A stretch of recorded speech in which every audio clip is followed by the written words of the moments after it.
Greetings everyone and welcome to another Defcamp and Melderon TV podcast. If you're watching on YouTube, remember you can listen to a Defcamp Melderon TV podcast on your favorite podcast provider, including Google Play, Stitcher, iTunes, and SoundCloud. And if you're listening on one of those services, don't forget to check us out on YouTube at Defcamp Melderon TV. Also, you can follow us on Twitter at def_mel,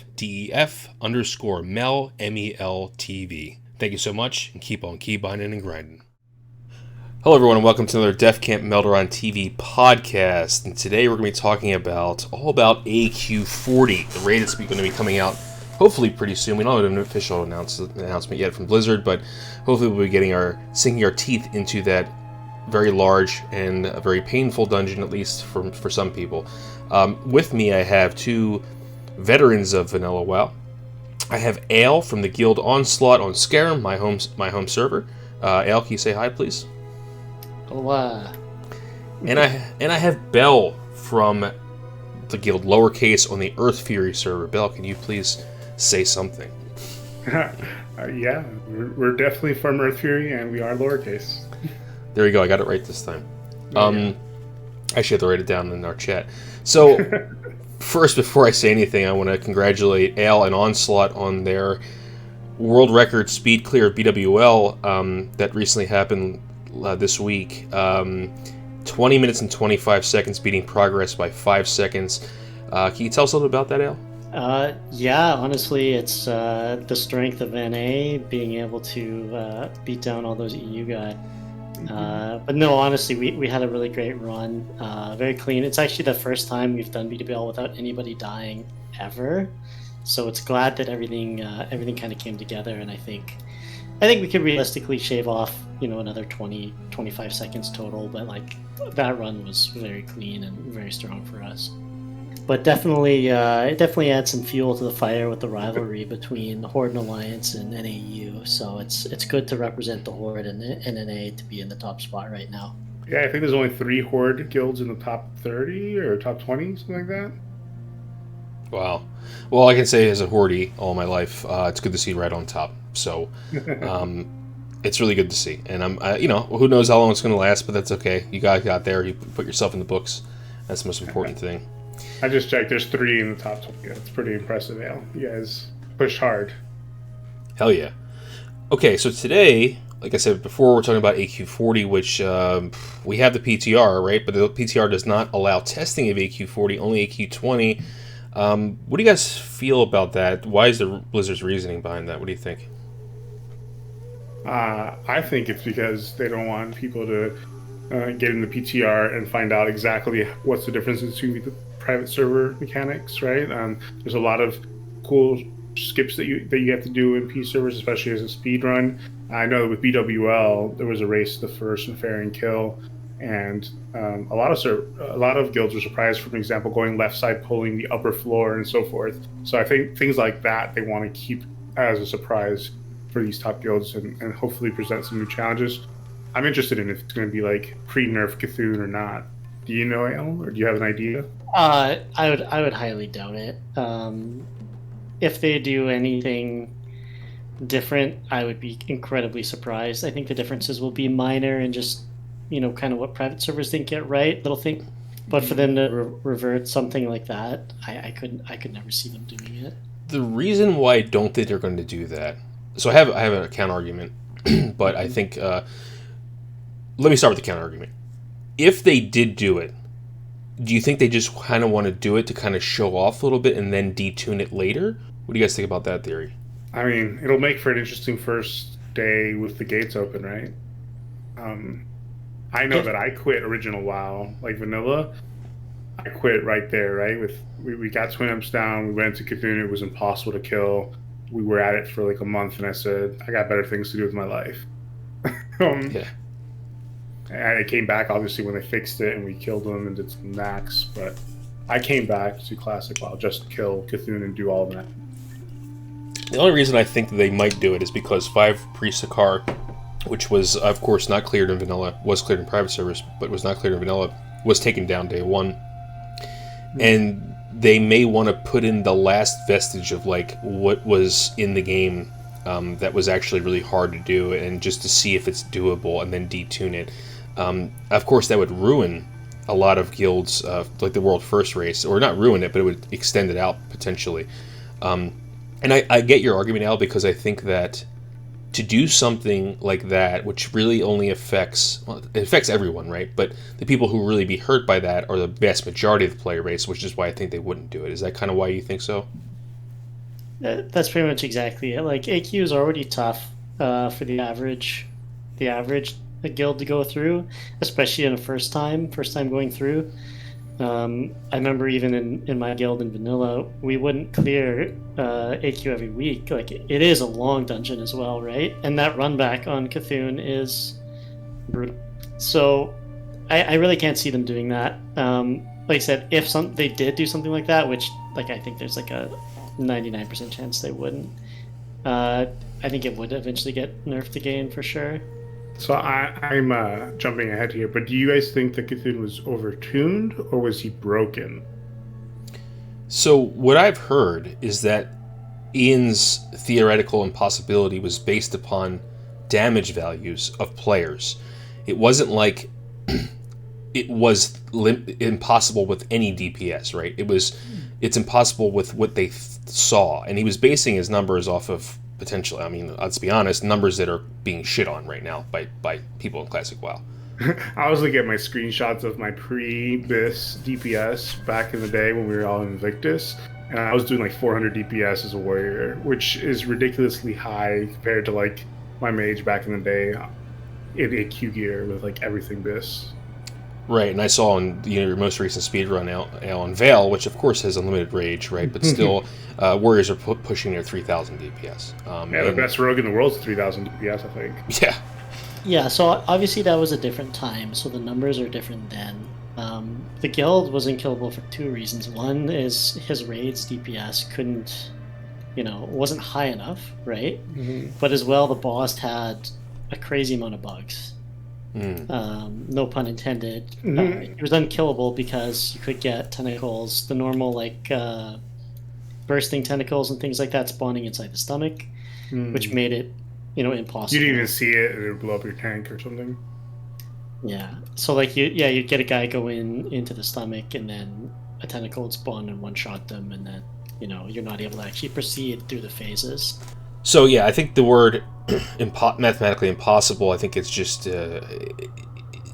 it's a little bit heavy-handed, and I don't think that people need to realize that that's not actually true. It just was like you said, bugs and the raid damage, and those are the two things that are the most. So if the bugs were removed, I think in today's class of at least in the top 5% of guilds, I think that even a pre-nerf Cthulhu is going to fall.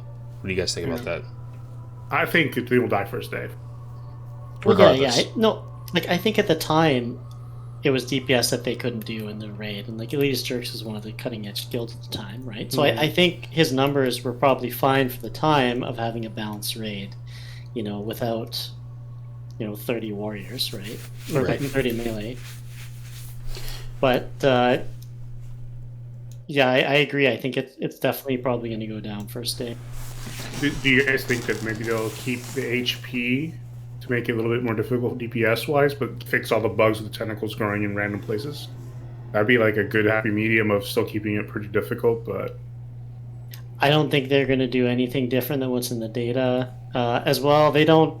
One of the reasons as well is that they actually don't have the data, and they've said that many times, right? So the data they have is from 112. Whatever changes they made would have to be guesswork. So I think that's kind of further to it that I really think we're going to get what was in that.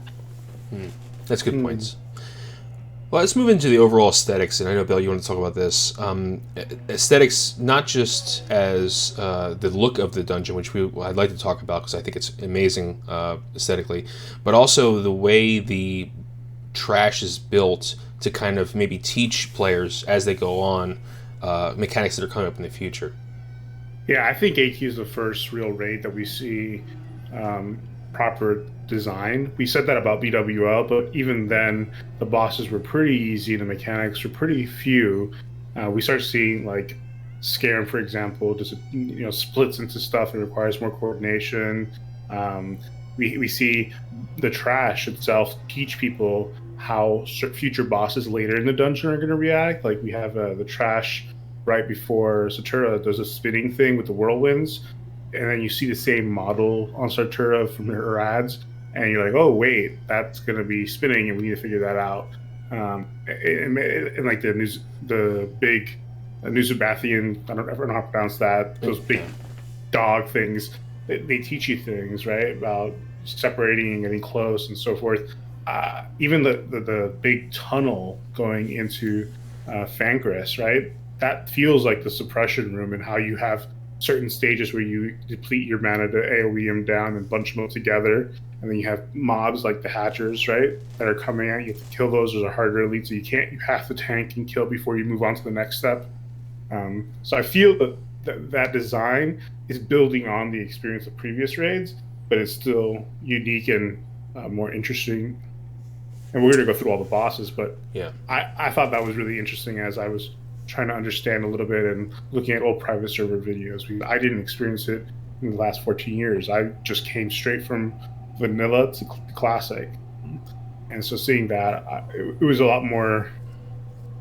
There was like hints of what you needed to do that I didn't realize when I was 19 years old that I do now. Okay, so real quick, I'd like to just talk about the overall actual look and feel of AQ. And for me, who's someone who's not done this, I have not done AQ on private servers. I did AQ20, okay, and I've done Nax on Wrath of the Lich King, and I've done a few bosses on private servers, just kind of get my feet wet, because Nax is my favorite raid. And the ancient Egyptian kind of aesthetic and the feel with the music, which I think is very haunting. It's like that long droning music, which I'll be playing underneath this podcast so people can listen to it. What do you guys feel stepping in there as like from this? And I know this is John's stats. Like he hated this. He actually built out AQ and he hates it. How do you guys feel about AQ aesthetically? I feel it captures that kind of like alien invasion really well. Like that's kind of the feeling I get, is that it's something kind of unnatural. Like the music really evokes those feelings of really like the whole event even leading up to it is kind of like you've been invaded by something, not normal. And I wish we could have somebody break down the music exactly like, Yeah, like Chimley, yeah. Like Chimley. But like that's kind of the feeling you get in there with the way that like the horns and the stuff are. Like it's kind of almost unnerving. I agree. It's very unnerving.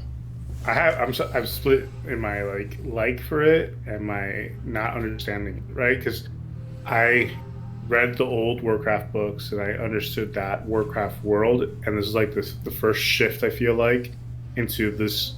It was like foreboding of what the Draenei and Space Scouts and all that, and it doesn't feel like classic fantasy with orcs and gnolls and goblins, which is what I expect Warcraft to be, but obviously has become something more than that. But I also am a history guy. I was a major in college. I love history, and just seeing ancient Egypt calls and like that idea of the old gods and just the beauty of how these structures are built, and there's geometry everywhere, and it feels open, feels tall. And then when you go into the caves, I don't know, it felt really vast, which it was, right? You got mountains to walk around in it. So I love it aesthetically and beautiful. The beauty, it's really beautiful, but the theme of it kind of makes me feel a little bit bad because I saw what was coming. Is it because you feel like it's kind of out of place from the rest of the lore? For me, yeah. So like going into Ahn'Qiraj made sense. I was like, oh look, this is Strat Undead or Strat Living or Arthas. It felt like something that I understood, whereas Silithus, that whole idea felt foreign to me. So yeah, so it's interesting. It's an interesting place. The insectoid races are the oldest kind of on Azeroth, and they had this Egyptian style architecture, and it was actually stolen by the Scourge. That's why you see similar architecture. The ziggurats in like Nax and stuff like that, and even in Icecrown when we go to Nax and Wrath of the Lich King. It was stolen by the Scourge because I guess they liked it so much. So it's kind of like an interesting play back and forth. And now we're fighting an old god, which is super, super powerful cosmic beings, right? And so that's another thing I think it's really cool, is that we have a really, really big bad. And I like what you said about the aesthetics as far as being open. I know we go in the tunnels a lot, and that kind of closes things up, but I feel like in MC and BWL, it's kind of suffocating and claustrophobic. It's very cavernous. Yeah, it feels nice when you get to Neth's room and you see the sky. Yeah, absolutely. But I guess that's why they call them dungeons, right? So, okay, so let's move into the overall strategy, and we'll get into trash next. And there's one point I want to hit here, and it's nature resistance. So I think people are farming in elemental earths every day because nature resist pots are going to be, at least we think, are going to be important. How are you guys strategizing? I know you guys, your guilds are probably, obviously Ayles and Bells are probably the top 5% of guilds, and so what do you think? Do you think people are just overreacting, or do you think we're going to really need to focus on nature resistance? I think everybody's going to need potions. Gear, ironically, is going to be the people who can get it from world bosses are the ones that are not going to need it. So, right. That's funny. Yeah, I'm getting some. I got a couple plate pieces and a cloak and stuff off of world bosses.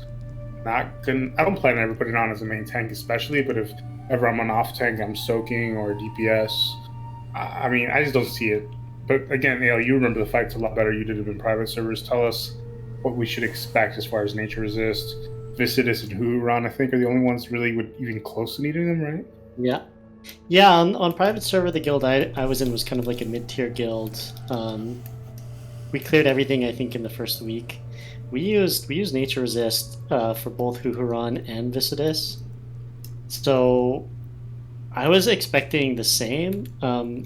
Obviously, our plan's a little bit different. I think we have the DPS where we don't actually need it now, and that kind of depends where you are. But I think for most guilds, like I think 95% of guilds, you will need it, and it's even possible that we find out that we'll need it too. It really depends what it's like once you get in there. Is there any other? So obviously these pieces drop off of world bosses, but people don't know there's also a lot of pieces that drop off of Nax Undead. The first spider boss in there drops pieces. Also, pieces drop off of bosses in Maraudon in the Orange Wing, Nixion, and then there's that Lasher boss, and there's the Celebris, thank you. There's all pieces that drop from them too. So if you guys don't know that, you should probably get a few pieces in case you need it, especially your tanks and the melee soakers. We'll get into that when we talk about Huhuran. Anything else outside of nature resistance for general strategy for guilds? Yeah, you definitely want to have some frost damaging pieces, either wands or items with frost procs or frost damage on them. If you plan to do this, that's a big help for him. Do you think Iceblade Hacker's going to work? I got one still with Crusader from my pre-raid bits. Well, interestingly enough, on the public test realm that was recently up, there was a vendor out front of AQ that had all sorts of interesting items, including frost damage weapons. It didn't have the Iceblade Hacker, but it had almost every other one in the game. RIP! Alright. So time to go to XFK. RFK, right? Well, it did. I think it did work in Classic original or in Vanilla originally. So I don't know. That kind of points to maybe not, but maybe they just had an oversight and didn't realize that there was frost damage on that weapon. What do you think, Melderon? Do you think the nature resist totems are what we're going to be doing, or are we putting more hunters in there? Because they don't stack, right? And one's better than the other. Not only do they don't stack, but what other air totem are we missing, right? So, hey, man, you can twist. Oh, yeah, that's what I was going to say. So, you shamans out there, this is a horde-centric thing, obviously. So, Alliance, you probably like what the hell are they talking about. But, so basically, as if you don't know, shamans have a nature resistance totem, which is an air totem, which is Wind Fury is also an air totem. And if you don't have Wind Fury down, your array gets very angry at you. So, what we're going to have to do is, so every shaman, even healers, so usually this is relegated to like enhancement shaman, which have a lot more free time with their GCDs. So you're going to have to swap out, Wind Fury for Nature Resist Totem, and we don't have. I know we're not going to have 8 shamans, so we're going to have hunters take care of the other groups. So I don't know if most guilds, don't have 8 shaman. So I don't know. This is going to be interesting. And historically, you want the hunters in the same group with the melee for that True Shot aura. Right. Now, can you run True Shot aura and their resistance one? I don't think you can. Their aspects? I think you can, actually. Yeah, you can. Yeah. I'm pretty sure. I confirmed that they only have Shadow, Frost, and Fire resistance auras. Okay, cool. why would you want? Why do you want 8 groups of it? Like, isn't the mechanics on Huhuran you only need 15 people, 15 soakers. Yeah. Yeah, so you really only need 3. I know on private servers I played Alliance, and we would have hunters in that group. In those groups. So you think 300 is going to be required then? I mean, I don't know if it's required, but it definitely helps. Sure. Like, if you don't have that aura, you need to just be heavier on nature resist. And historically, do your tanks ever have to be using NR? I've been told multiple different things, because I'm pretty new to main, right? I just started in BWL like week 3. And people tell me, "Oh, you're getting all the heals, so you really don't need that." Where TPS and just hold it. Well, the meta is different now as well, right? Like, it's totally new. Like, really, we don't know what's going to happen. I know on private server, our guild, the tank would wear nature resist gear that was like plate and had mitigation on it. He would have those pieces on, and I think ended up having like, you'd end up with like 150 or so nature resist, but he would mainly wear his, a mix of threat and mitigation. So it's like Firemaw. What I do on Firemaw, I wear about 150 unbuffed, right? Yeah, and I if I remember correctly, on private server, our tank would actually shield wall the enrage as well. Mm-hmm. Because I think there really isn't any other like heavy duty mechanics like that where it would matter as much as that. Like, yeah, the Emps and stuff hit hard, and like, Cthulhu doesn't really do anything at all. It's like as hard a damage like that. So just use it on that. Yeah, I'm pretty sure we would just shield wall through it as well. Yeah. All right, let's move on to trash. Before we move on to bosses, we're going to just cover trash generally. I guess there's a couple questions. What trash packs are going to be the hardest and have the most annoying abilities? And 2, like, how much trash is there versus other raids we've seen? So I would say the hardest trash packs are going to be the ones that have the whirlwinds. I equate them in my mind to the spinners in BWL. Mm-hmm. And if they start whirlwinding and we have a heavy melee comp and we don't have enough range DPS or whatever, that's going to be annoying.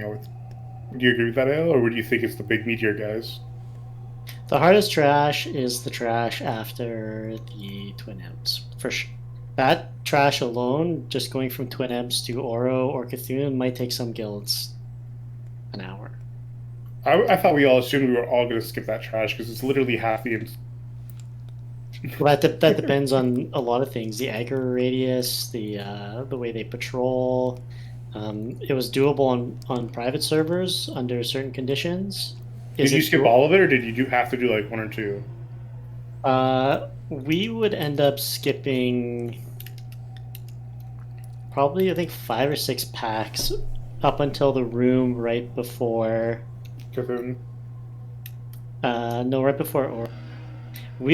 So what we would do is we would do the normal skips, and then we would actually soulstone a player, and then run in with or we'd soulstone 3 players and run in with 2 warlocks and like summon them back into a safe spot, die, and then summon people in. But so why are they so hard? For starters, the trash packs are huge. There's like 6, 7, 8 mobs. They can have multiple mobs in them that do a mind control debuff, basically, that drops aggro. They do a mind flay ability and a fear. It basically gets really chaotic really quickly, and they also can have the spinners in there as well. And if those get loose, they just, people get feared into them. They do a whirlwind, kills all your cloth. There's also kind of bigger... Kiraji, yeah, so Kiraji Brainwashers are the ones that fears. The Kiraji Slayers, those things hit like a truck. I remember I played Warrior, and I had to put on mitigation gear for them, because I believe they also have a Mortal Strike. They have a Mind Slayer, Champion, and Normal Slayer. Yeah, so those packs are serious business, and there's a lot of them, and they patrol, and their patrols are very long. They patrol like an entire tunnel that's pretty much the same length as Fankriss, so it's really easy to mess up those pulls. It's really easy to get feared and lose tanks, and for just to get really chaotic. Do you think there's a time and place for petrification flask like we do on the triple packs and speedruns? I mean, if there's a way to skip them, it's what everybody's going to be doing, because I know for us in vanilla, a lot of times we wouldn't end up clearing the Cthulhu because it would just take too long. We didn't know about the skips in vanilla, so AQ was a long instance, right? Which brings us to the next top. Like, idols are a huge scarcity, right? So I get your armaments made, and most of the idols drop off of these mobs, I'm told. And so because so many people skipped it on private servers, there was a shortage in idols. Is that right, Ayle? Did you have like 2.5 made? Yeah, well, as well, there was multiple, like, I think chest spawns in there as well that have, like, lots and lots of idols in them, and, like, you just couldn't get to them. Wow. So it's a very real possibility that these mobs will not be skippable in Classic. Potentially. And the other thing is, will Warcraft logs ban you for skipping them? Right, so yeah, how's it going to affect clear times and stuff like that for Warcraft logs? Good point. Because that's determining the meta right now, right? Like, everybody kills everything on the way to the boss because of that. Is it something that you can skip and then kill later after killing Cthulhu, or is it not even worth it after killing Cthulhu? Oh, no, it's definitely not worth it. They don't really have the quality of loot that can drop from them as, like, BWL does. Like, that's pretty much the reason that people clear those packs, is there's good stuff there. As a tank, I disagree. I want my 2.5. I guess, but, like, just pay thousands of gold for your idol. I think there's other things you can do for idols potentially. So let's talk about that really quick. As far as the 2.5 tiers are concerned, which classes benefit the most from them? I know a lot of them are kind of PvP memey. Spell Hunter, Spell Damage Hunter is the best, for sure. 2.5 for Hunter, that's a joke. I would say tanks. The itemization for tanks is the best. It's like, even Dreadnought is garbage in comparison. I'll wear 2.5 for the rest of the game as a tank. I mean, I guess you're assuming, like, as far as rating goes, right? Sure. Yeah, let's forget PvP here for a second. Let's talk about rating. It's like, honestly, I want to get my hands on some of that shaman gear. Oh, hell yeah, dude. Yeah. So I heard 5-piece shaman is actually good for one shaman in the raid. I'm not sure about that logic, but the negative reduction of 0.4 seconds off your chain heal is pretty powerful, and it's going to cause some interesting increases in throughput to have one shaman have that for sure. Yeah. So there are. So why only one shaman and not every raid healing shaman? I think it's because of the, like you said, the scarcity. I think that's the first reason why, and I think they share the tokens with warriors as well. Yeah, and rogues. Yeah. Which are, I know rogues definitely want it. So that's a lot one. of clown suits they could put on with different stuff, but 2.5 is really good. So ideally, yeah, I think every shaman should have. I think every shaman should have full tier 1, full, obviously tier 2 3-piece and full 2 and a 5-piece 2.5. I think that's optimal, and I think that's great. But I think its reality is the issue there. Like you said, with the scarcity, I don't know. Like, you guys tell me how scarce this stuff is. Well, it's yet to be seen. Like, maybe the drop rates are going to be totally different in Classic. It'll be fine. Right. So any other trash that's kind of noteworthy outside of those guys, those packs? Yeah, definitely the trash after Huhuran. There's the giant, I think they're like Anubisath warders, maybe. The giant dog-headed mobs. Those are crazy. I think they can have a bunch of different abilities, but they'll only have one. An example is like a meteor where everybody has to stack. Practice for an X. Yeah, it's kind of a hint to the Four Horsemen, right? Yeah.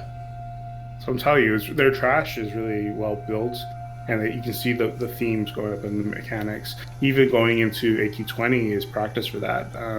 I'm not sure we're going to talk about AQ20 much, but A, there's a lot of good loot in AQ20, and B, some of the mechanics you'll see in AQ40, you can train for in AQ20 with the Syrian and so forth. Right.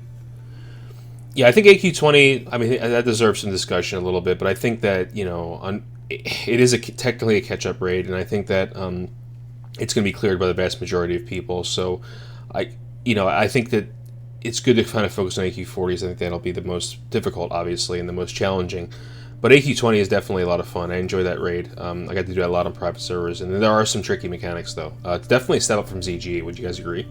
I was about to say that. It's exactly that. It's a big step up from ZG, in my opinion. I used to, back in original vanilla, I paid for my respecs by running like a Sunday run, where we would basically, 10 of us from our guild would run it. We'd take 10 pugs, walk them through for loot, and we'd keep all like the coins and bijou equivalents.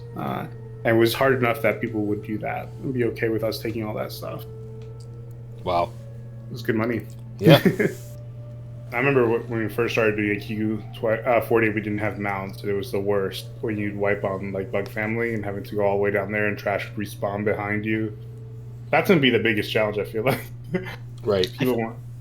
The trash respawning, does that happen regardless, or is it a certain timer, or how's that work? I believe there's certain trash tied to bosses, and until you kill the boss, like, the trash continues to respawn, similar to other things. Like MC, yeah.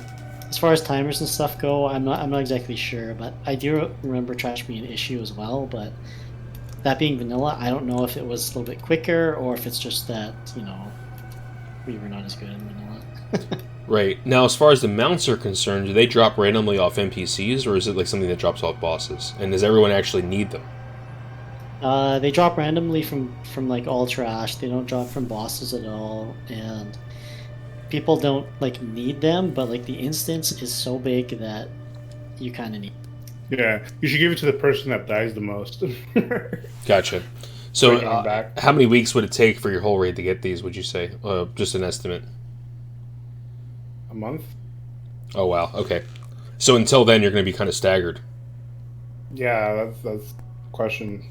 All right, so we've covered pretty much a lot of what I wanted to cover. Now let's get into the meat and potatoes. Let's go over the bosses. The first boss we come across is Prophet Skeram, which is Ayle and mine, and your previous realm's name gets their name from. Okay, so let's talk about this boss. What are we? First of all, what are the mechanics and the overall strategy? So the big thing with this boss is that I say he does two things that are really important. One is that he splits every 25% and creates two clones that aren't the real Prophet. So you have to, figure out which one it is, and DPS the spawns down. The second is he does a arcane explosion, and those need to be interrupted, or he's just gonna mage your raid down. Yeah. And if I remember, he does a mind control too, right? Yeah, and that's actually kind of like this sneaky, like, unsung hero mechanic that I think is going to cause a lot of guilds problems. Do you remember how the mind control works? Is it like Lucifer, where you have to be close to them?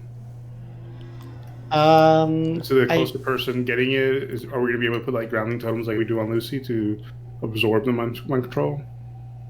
I don't believe so. I think it was random, but I can't remember exactly. I know a lot of warriors would end up getting it on them, so it might be kind of a proximity thing. And the difference with this mind control is it actually gives you a bonus in damage. So you can destroy your people. Yeah, so and it's the kind of thing where he would MC you, and you would immediately turn and just one-shot the guy next to you, or just like you'd like auto-attack him for 2k, bloodthirst 4k, and they'd be dead. So you're telling me, Ayle, that I should kill my fellow guildie immediately before he kills me, right? Self-defense. Yeah, just like in ZG, right? No, or in Luciferon. How many sappers have killed our guildies? How many sappers? So this is interesting, and Ayle, you said this to me, I think, recently. The more powerful your guild is, or your players are, the more impactful this mechanic is. Exactly. Especially with the kind of recent bias towards melee.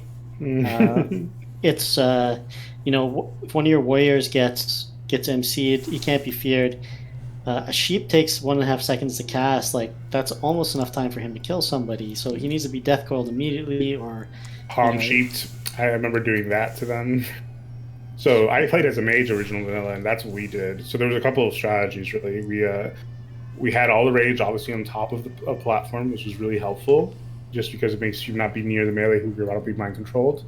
We would have assigned palm sheepers for each platform, and hopefully we'd kill them fast enough. And then we also would mark the main boss, so you would know which ones were the fakes, because the raid marking wouldn't carry over in original vanilla. And I wonder if that's going to be fixed in this iteration of it. So outside of potentially purge, dispel, and grounding, let's pretend that they may work. There's no other way to stop this, correct? No, as far as I know, they couldn't be dispelled. You had to CC them. Okay. So Death Coil Sheep were your friends, pretty much. So it's similar to the mind control that KT does, where they had to be sheeped. Correct. Okay. Got it.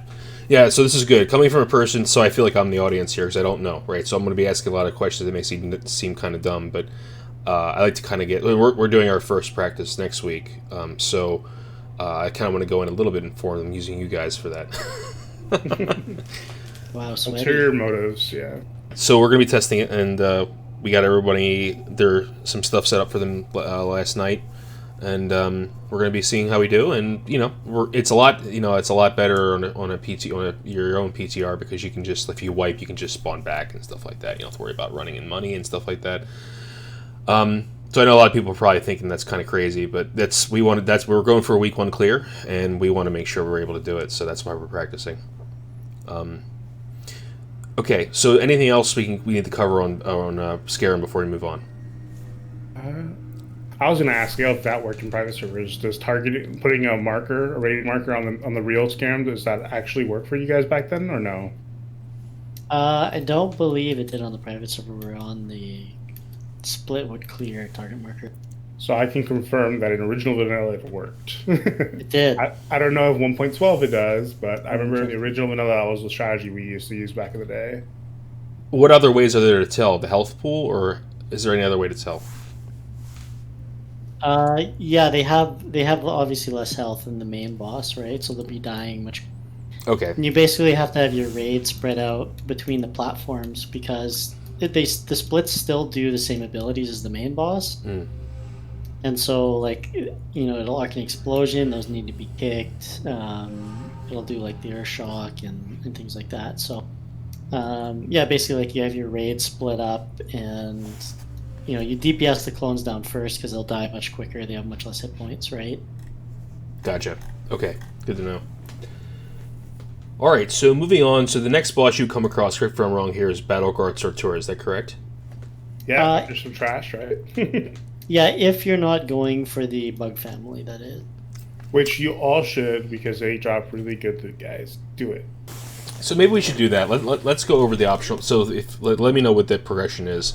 So let's go over the bug trio. What is that all about before we go to Sartura? Well, as far as I know, this is the first time Blizzard actually put in a hard mode into a fight.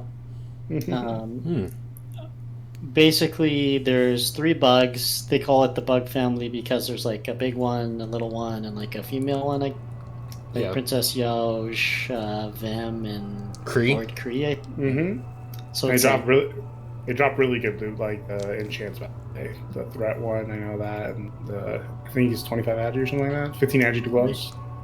And the order in which you kill them determines what loot you get. There is a shared pool, but then depending on the order that you do them, you can get different loot, right? And I don't remember exactly which one is considered the hardest to do. Kree. Is Kree last? Well, you can do it in any order you want, right? But Kree was the hardest one. I remember that. Vem was the easiest, I think, or Yao was the easiest, then Vem, then Kree. Okay. I thought it was easier to kill Kree first. Yeah, that's what I'm saying. If you do him last, he's the hardest. Okay. Yeah. Hardest is to do Kree last. So you usually kill Yao last or Vem, and then if you do Kree last, he has pretty good loot, but he's definitely the hardest. Right, and that's because he does a poisoned AoE volley. Okay, so that poison AoE, I guess, can be mitigated, obviously, with nature resistance, correct? Yep. Ironically, I was going to say, they also drop a lot of NR gear that's pretty decent. So a lot of people do the bug famine to get, if they're like failing at Huhuran or whatever, to get loot over a couple of weeks. That's how we did it originally in vanilla. We'd have to do bug family to get the loot necessary because we couldn't get world bosses back in the day because our sweaty server. So the second boss kill doesn't matter, right? It's just the last one gets a new ability if they're alive. Is that what I'm gathering? No, I think they keep the same abilities. It's just when Having to survive. Oh, it's just when one of the other bosses die, it gives a special ability to the remaining bosses that are. If that makes sense. okay. And Kree's ability to get killing Kree first isn't as bad as giving the other guys to Kree, if that makes sense. But the special loot is only determined by the last one alive, correct? That's correct. Okay. So You loot the one you kill last. I see. Okay, all right, I understand now. So Kree has a poison volley. Do you guys know what the other options are? Like what the abilities are, kind of the issues there, or how hard they are? Well, Yaj heals, so you need to have an interrupt on it. Yeah. It's a big heal too. It's something like if a heal gets off, it heals like full hit points. Like Mortal Strike is like barely effective. It's just like a massive heal. I think doesn't do a lot of damage. I think she also does a fear as well. That's what it says, fear. Yep. And Vem, the baby bug charges, and I think has like a knockdown. Doesn't really do a lot of damage, but tends to run around a lot. I think it also has an aggro wipe ability at some point. Kind of like Broodlord, not Broodlord, the other guy in ZG where he charges, he loses aggro. Yeah, it kind of has ADD. It ends up like losing targets and running around a lot. Yeah, it says charge ability, basic melee attack, does negligible damage to a tank, but will hit up to 2-3k on claw. Okay, so that's the easiest one, obviously. Yep. To keep up. And then I think he drops the Boots of the Fallen Hero, which are like baby chromatic boots for us warriors. yeah, baby bolts of fallen hero. Yep, I got that there. So it's really dependent upon what gear you need, which strategy, right? I mean, like, yeah, of course, Kree's are going to drop the best gear, but it really depends on what class you are, right? That's great. Yeah, I think Warlocks want Kree last, and so do Enchanters, because I think he drops the best enchant. Gotcha. So, okay, so this is... You wouldn't say this is one of the harder bosses, right? I mean, yes, Kree, the hardest challenge is to get him down last, but would you say this is... Kree last is harder than, like, you know, Twin Imps or something like that, right? Nah. Okay. Yeah, no, I don't think so. I think Kree last, I think, is probably... I don't know, as hard as, like, Huhuran, maybe. Gotcha. Like, it's tougher, but, like, I think if you can clear the instance, you should be able to do it. And do you ever go back for him after Boom to get like their loot in a speedrun type environment? I've actually never speedrun AQ before, Oh. so I don't know. Our guild would always just go kill them anyways. Like, we would not go back for them. Like, we would just go do it because they're kind of on the way. I see. That makes sense. Are they on the way? I thought that you have to turn like right and go down further rather than going straight to Sartura. Well, yeah, like, basically by not doing them then, you'd have to backtrack at some point, right? So it's just easier to just do. Gotcha. Okay, so the next boss we're going to be coming across is the Battleguard Sartura encounter, correct? That's Yep. correct. Okay, so what is up with this boss? How do we kill her? So she has 3 ads, right? And we would split those up and kill those, I believe, first, and then you kill Sartura. They spin in Whirlwind, right? So you probably would have to be getting range DPS on them, and hopefully your melee core doesn't all die from having the ads too close together and double spinning on you. So it's like the inverse of those Draconoid packs that do spinners. So do they spin and move, or just spin and stay still? You can run away from them, right? Okay. Firepower. Yeah, but they do move really quickly. Like, they just go through, like, they kind of weed whack you on their way through. So yeah, I just looking at the old comments on Wowhead. So apparently they can spin and move at the same time. You cannot outrun a spinning bug, but since their path is random, it's likely the bug will change direction before reaching you. Oh. Yeah, I remember, because, like, people would scatter, but it's like sometimes it would just go off in a direction and just chain whirlwind you to death, and, like, there's nothing you could do. So these guys have to go down, obviously, pretty quick. And as this is happening, the tanks who are tanking Sartura are getting, like, hammered, right? Because she's spinning, correct? Aren't these guys stunnable, though? I remember, for some reason, CC being... Yeah, like, they punch and Hodge. If it says they can be stunned anytime they are not spinning. So you have to prevent it almost chain stun? Yeah, so I wonder, can they be polyed? No. Okay, because you know how we chain poly or chain sleep those mobs in BWL. Like those, right after Veil, those packs, the females, we chain hibernate those. Yeah, the working. Yeah. Yeah, as far as I know, they can't be CC'd, but, like, they can be stunned. It's almost like, I believe it's a kind of thing where when they spin, like, once they start spinning, like, you can't stun them anymore. Mm-hmm. So you have to kind of do it beforehand, hoping to stop it. Kind of like the guys in Ahn'Qiraj, the trash in Ahn'Qiraj, where you try to kidney punch rotating before they do the blast wave damage too much. Exactly. Yeah, those guys. Yeah. So again, another thing I'm reading here is that the ads don't have an aggro table, so they will just randomly move around and they have to be killed pretty quickly. So once they're dispatched, is there anything special about Sartura herself except for the amazing amount of damage she's putting on the tanks? I think she whirlwinds as well. Yeah, she does. Yep. And yeah, she just hits really hard. Actually, she might be the one that you lip. Yeah, no, I think with the ads, you, like, stun and, like, chain taunt them. Because, like, while they do have an aggro table, like, if you taunt, it'll still attack you for, like, the duration of a taunt, yeah. But then they'll, like, take off in another direction. Mm-hmm. But besides that, she's just cranking. I think she also has an enrage. 20% enrage, yep. Right, yeah, so it's pretty much... Hopefully you have enough people alive to get her down fast before that enrage kills your tank and all the DPS. Cool. So when Sartura is spinning, the melee are going to have to back away from her, correct? Or lip. Like, or lip, right, or lip. Damage. Gotcha. I was thinking about the ads real quick, and I was going to say that this seems like a boss for sure that we would all, like, chain Sapper at that, if your, like, raid has a lot of engineers, just to get those down. And one thought I do remember is distracting shot from hunters to pull away the ads so they're not spinning on top of each other and having two together. So spacing out the ads is super important. And then once you get them spaced out, you'd have to have assigned rogues and stuff to kidney punch and so forth. Gotcha. Oh, this is an interesting boss. Okay, this is going to be some fun. Yeah, I thought that was super interesting. A lot of spacing, and it felt like a control fight. Not you couldn't just zerg it down. You had to, like, make sure you didn't die before it killed you. Gotcha. All right, cool. So, is the next boss Fankriss, or is it another optional boss? I think Fankriss. You go through that tunnel of death, right? So, what is the tunnel of death? Let's explain that. So basically, it's like a huge tunnel with a lot of ads, and inside of the ads, they're not, I don't know if they're elites or not, but they don't hit very hard. I would think they're not. And there's, like, periodically big elites along the way, and it's super long tunnel. You have to go, and so conserving mana as a mage to AoE them down is super important. Dynamite, so forth.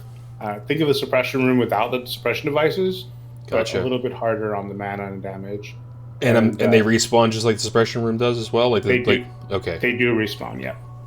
And so when you get to the end, there's, like, a little spot over to the left that we used to hide up there to be able to res our dead, summon people that got left behind, and so forth. And then once you got there, you kill the trash that had to respawn below you and go straight into the boss. So it's very much like the suppression room where you have to be organized and stick together. And I think this is one of those scenarios where that black bug mount is super important for the raid lead or the main tank or whatever, because the little bugs that really don't matter, they can round them up for you and bring them together. Because it won't dismount them. Got it. Okay, so let's go on to Fankriss then. Fankriss the Unyielding, which is a bug-looking guy. So what are we expecting here? The DPS race to me in my mind, right? There's some ads that come and so forth, and they like spawn a Fankriss, I think they're called, and they're super. They gotta be killed fast before they berserk or whatever. But I in my mind, I think Fankriss is just going to be a tank spam, kill her ASAP, and you won't get many ads. Is that different from private servers? I was just going back. I remember as a mage, it was super fast to kill them. I remember, yeah, Fankriss was pretty easy. He has a stacking debuff on the tank that reduces healing. I remember. It's like a mortal strike almost. Yeah, and I don't think he's tauntable either. So it's the kind of thing where like high TPS, but don't die to the stack. Pretty much, yeah. The elite worms like hit really hard, and they hit really hard. I remember, so they needed to die ASAP. Yeah, that's exactly what I'm reading. If a snake goes in rage, it'll one-shot anyone it touches. Stun lock it if you can, otherwise kite it until it dies. Yeah, and I think you need off tanks before they enrage, right? To pick them up so they don't go through the healer for healer aggro. Yeah. Right. And I remember having all the range stacked up together and all the melee right behind the boss, killing them as fast as possible to end the ads so they don't start spawning. Was it range who killed the ads, or did the melee ever peel off the boss to kill the ads? I don't think the melee ever peeled off. I'm pretty sure, like on private server, like our raid was really balanced. So I think it was. Actually, we were pumping then. I think we could actually kill Fankriss, and only like one snake would spawn. Yeah, that's what I remember. I think if we were fast enough, actually no snakes will spawn at all. Yeah, she does. I feel Fankriss doesn't have a lot of health. Like, if I recall correctly, it was just Wrecker. So it's a DPS race because of the stacking debuff. Is that what I'm gathering? Or the snakes, or the whatever the worms. It's the stacking debuff on the tank. And yeah, it's 10% I think each stack. So eventually it's like 30% less healing taken. And I'm guessing he or she isn't tauntable. Is that the issue? Like do a taunt swap if the stacks get too high? Fankriss is actually tauntable. I don't think so either. I thought it was threat, just straight up threat. Okay. So I remember ice blocking when I would put threat. Gotcha. Yeah, mortal wounds, stackable cleave, debuff reducing healing by 10%. And then there's spawn hatchlings. In addition to spawn snake. So I guess those are things that have to be AoE down as well. Yeah. Interesting. Okay, cool. So Fankriss seems like kind of like the patchwork of AQ. Would you say? Is that a fair comparison? I'd say so. He's a big punching bag. Yeah. All right, cool. Is next Huhuran, or is it one of the optionals? Viscidus is next. Oh, you knew Viscidus before that? Okay. He's directly to the left of Fankriss. No trash, actually. For once, right? Yeah. So this boss, real quick, I just want to say, like, when I went back to AQ for the first time, when I ever did AQ, was like later in the game when Cataclysm was at her mop, and this dude killed me, or I couldn't kill him, and I didn't know why. And I think it has to do with the frost damage, right? So let's go into this guy. So what's the idea here? Yeah, this is like a really interesting fight because like damage doesn't actually matter that much. It's all based on like the number of attacks you do, but like not how much damage you do. And so basically, you must hit him with frost attacks, and it slows him down. It reduces his attack speed. I think he starts to turn blue. So you got to frost bolt him, frost shock. Hit him with your frost weapons. And after using a certain amount of abilities, eventually of only frost abilities, eventually he will be frozen solid. And then you have to hit him with just 200 of any like melee attacks, I believe. And then he just dies. No. Oh. He actually explodes into like 20 globules. I don't know. He splits into 20 pieces. So usually he's tanked in the middle of the room.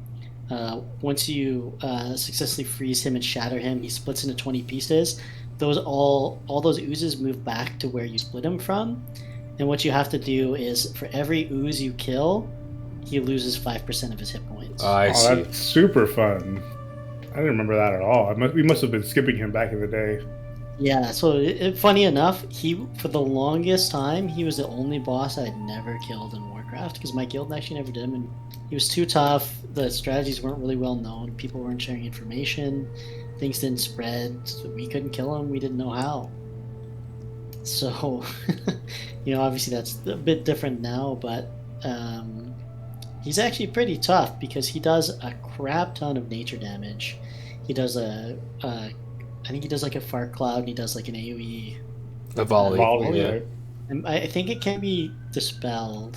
And so there's multiple different strategies people use to kill him. Some people like only have like melee, enough melee in there with like full NR to like actually shatter him, and actually have them totally out of the room, and then only run in when he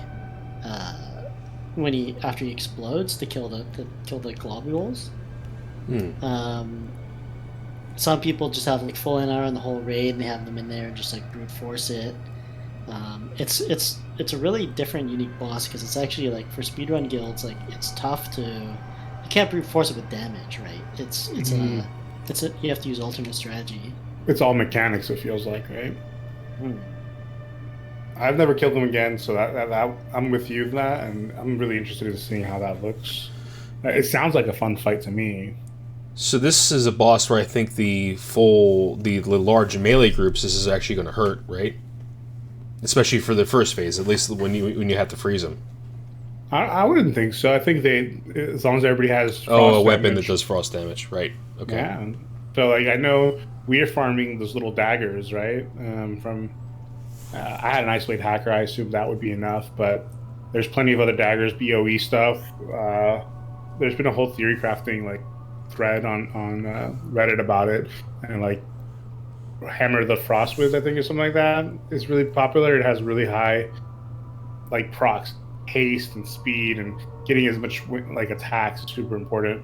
Frost oil. Frost oil.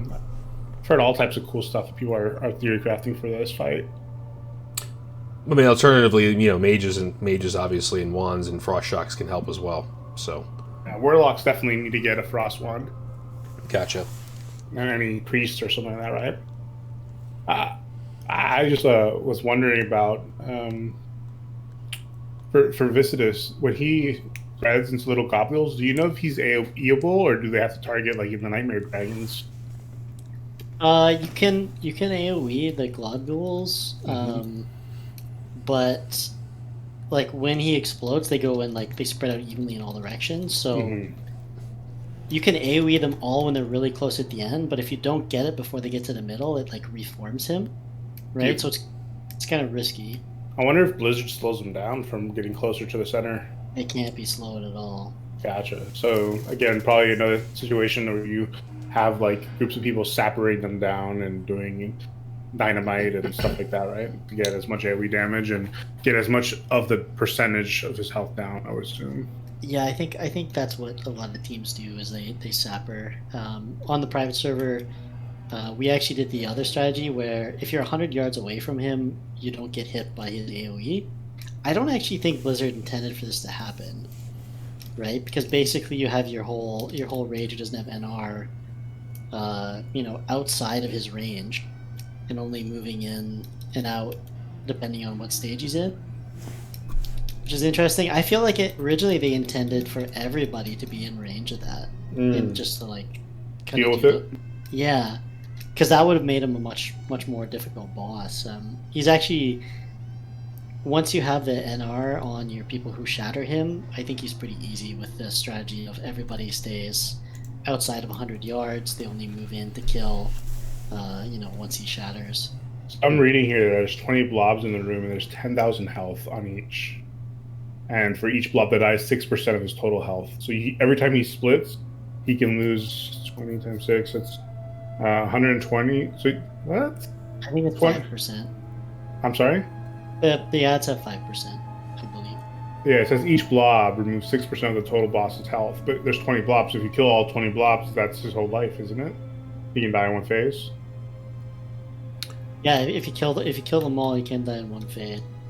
What? It's only 10,000 health on each blob. I feel like that's really easy to do. Do they move really fast? Well, they can't be slowed, and they do move fast. Hmm. In my mind, I imagine them coming slowly together, kind of like you ever play League of Legends and Zac?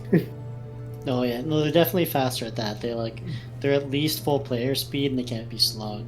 So like the Gotcha. strategy where you have everybody split up, you'd usually have. You can plan ahead because they go to the same spot every time. You'd have like 3 or 4 melee in each spot, and it would take us like 2 or 3 splits usually. Yeah, that's what I'm saying. You 3 periods of phase 2, and you have to kill 6 blobs during each one, and that kills 30% of his health every time, and then you kill him at the end. Because your Soaker group, they're doing shit damage because they're in so much NR, right? So this is interesting. So I just want to reiterate that it doesn't matter how... So for the pre-frost stage, before he's frozen, it doesn't matter how much damage that frost attack does, it just matters the amount of frost attacks, correct? Correct. And it's the same thing for the melee attacks when he is frozen, or does matter how much damage those things put out? Damage doesn't matter at all. You just have to... I think you have to get like 200 or maybe 500 just melee hits. Got it. So like for like Warlock and Mages who are like wanding, they'll actually like run in to like hit it with like your Mage Blade. So make sure they have like max weapon skill. Got it. Okay. Cool. It matters, finally. Yeah, right? This is a really cool boss. I like this. Alrighty, so let's move on. So the next would be Huhuran, correct? Or would it be Ouro? It's Huhuran, correct. Oh, also worth noting that Viscidus, he does drop tier tokens. And originally in Classic, tier was a lot more scarce because nobody would kill him. But he actually does drop 2 of the shoulder boot tokens as well, so I'm hoping to see more guilds kill him this time around. Yeah, I definitely think a lot of people will enjoy that fight. As long as they have the right setup, they know to bring the right weapons, right? Yeah. That's correct. Okay, let's go over Huhuran, the one people are worried about as far as Nature's this is concerned. Alright, let's get into it. What's this boss all about, Ayle? Yeah, so this was kind of the first like kind of challenging boss for a lot of guilds on like private servers and vanilla. But the first one that like you might get to and wipe half a dozen times. Just as with the theme in the instance, she's does a lot of poison damage. She does like a Wyvern Sting, like the Hunter ability, sleeps people. So Tremor Totems are important here, for Horde at least. Definitely. And I think she also has there's like a really heavy, it's like a silencing dot as well that she does. It's also poison. Oh, and she's also Frenzies, right? Frenzy, yeah. So it's important to have hunters trank shot the frenzy, similar to like the Drakes and Magmadar and whatnot. And she has a 30% in rage as well. Right, which is the big one because she starts just absolutely spewing poison, I think, to the closest 15, and starts attacking really fast. And I believe she can also do her frenzy at that point as well. So like, that's like it's like Chromag. There's double in rage. Yeah.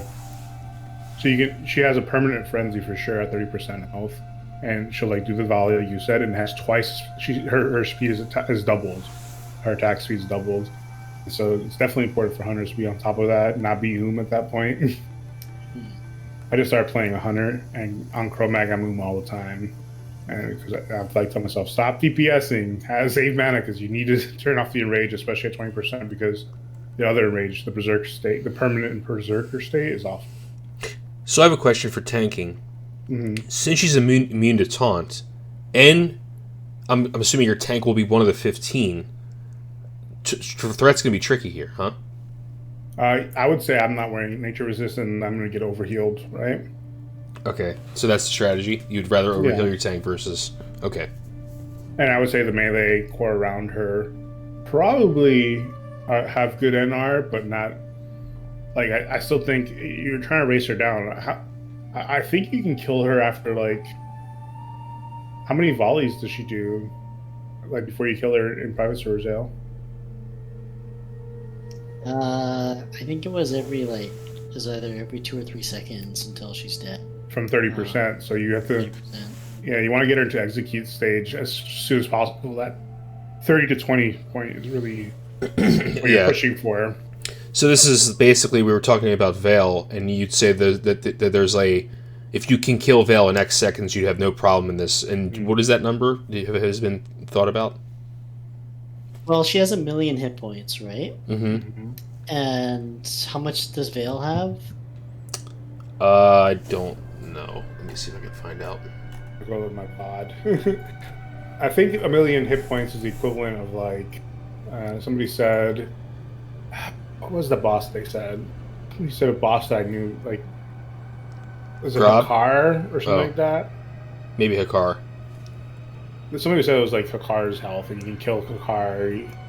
But basically, if you get Veil down like 35 seconds, I think you're pretty much set. Gotcha. Yeah, maybe 40 seconds. Yes, somewhere around there is the magic number, because you'll start the fight obviously with a greater nature pod on. Mm-hmm. Some of the abilities might eat through it as you go in the encounter, and then when you hit 30%, you'll pop another one. If you're in this, and then it's basically, can you stay alive long enough to kill her before she kills you?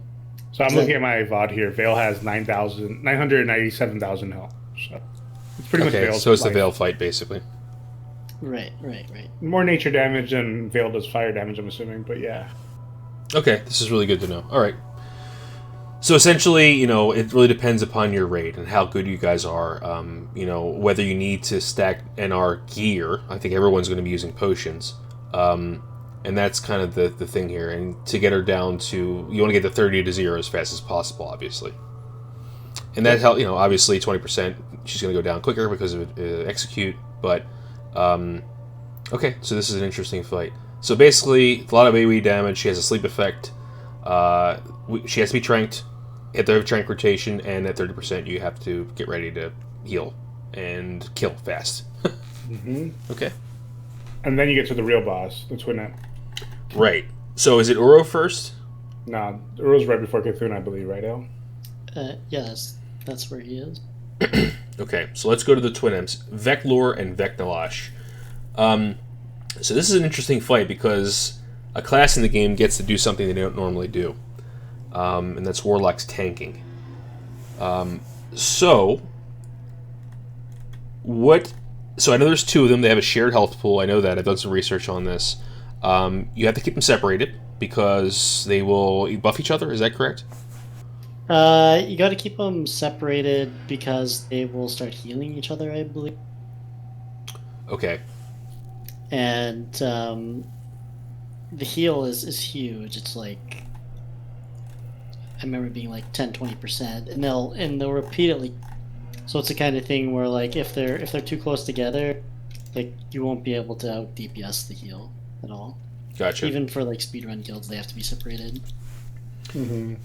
So you pull them. It's like gas heal too. It's like 30,000 health instantly if they're within 60 yards of each other.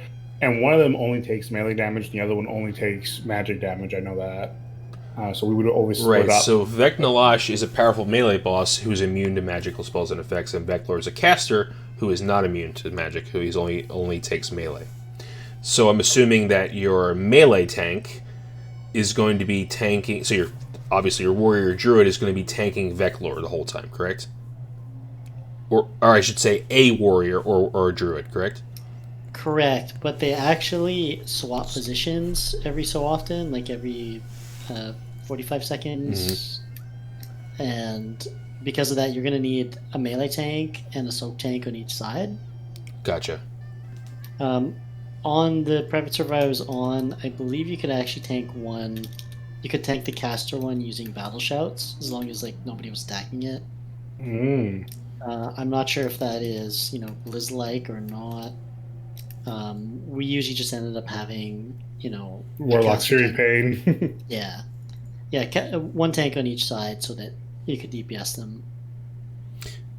Okay, but so that battle shout was enough threat to keep the mages and mages warlocks under you? No, we ended up not using that strategy because the aggro was so poor. I know some guilds did it, but the warlocks and mages couldn't DPS. They were just on bug duty the whole time. Gotcha. So we ended up using just a different strategy. Yeah, we have 2 warlocks that got prio'd their Nelth tier just for that, and they're going to be spamming what's it called, Searing Pain and stuff. Yeah, Searing Pain. So you have to have a warlock on each side that's able to get threat quickly on Veclor, or sorry, Vecnalash. Oh, sorry, Veclor. It is Veclor. Yeah, so Veclor is the one that has to be tanked by the warlocks. And then Vecnalash, the melee boss, is going to be tanked by a druid or a warrior. So you have to have these set up. So that's happening. That they're switching sides. All damage, there's a shared health pool, so all damage that goes out goes to their total health pool. And outside of that, though, what else is going on? There's a whole bunch of bugs in the room, like these Skeram, and they will, like, the bosses will cast on them to either cause them to explode or to get really big and do a lot of damage. Okay. So there's usually like another tank who's picking these up and tanking them, or when they explode, everybody has to run away from them. It's about 3,000 damage in a 10-yard radius. Okay. And then at the same time, Emperor Veclor, I think he's also casting blizzards just kind of in random spot and doing an arcane explosion, so you can't really have any melee in on him. Like, he's immune, but you don't want anybody to really get close. How fast do you think you can kill the Twin Imps? I remember it being a really long fight with our old DPS, but I would assume it's a race to get them down as soon as possible. Yeah, it is a longer fight for sure, because I still think most of our DPS was just the melee killing them, because as casters, like, you want your casters dealing with the bugs, and you want your melee on him all the time. So the time that a caster can DPS, actually be able to DPS him, is like pretty short, because they'll be killing bugs, and then when he goes the other side, the casters have to run to the other side, but their number one priority is getting the bugs, right? Yeah, and so I was going to ask you about this, because it doesn't matter which one you're killing first, right? Because they are a shared health pool. You just need to get one of them dead to 0, right? So you're putting are the melee moving when they swap? Are you going from left to right every time following the melee vulnerable one? You are, yeah. It's actually kind of funny. Your melee just ends up running back and forth every 30 seconds. Yeah. But no, like their hit point, it's shared, right? So if you hit one for 1,000, it's 500 each. It's 500 each. Yeah. Yeah. So you don't need to have the casters on Veclor's caster vulnerable one or whatever, the one that takes magic damage, because the melee damage can carry that while they're dealing with the bugs. Correct. It can, but they do have an enrage as well, which I remember did get to be a problem at times. If you have too many people die or things like that, like you can actually hit the enrage. I think it's this is the first boss, I think, in Classic where a boss like blows you up, basically, right?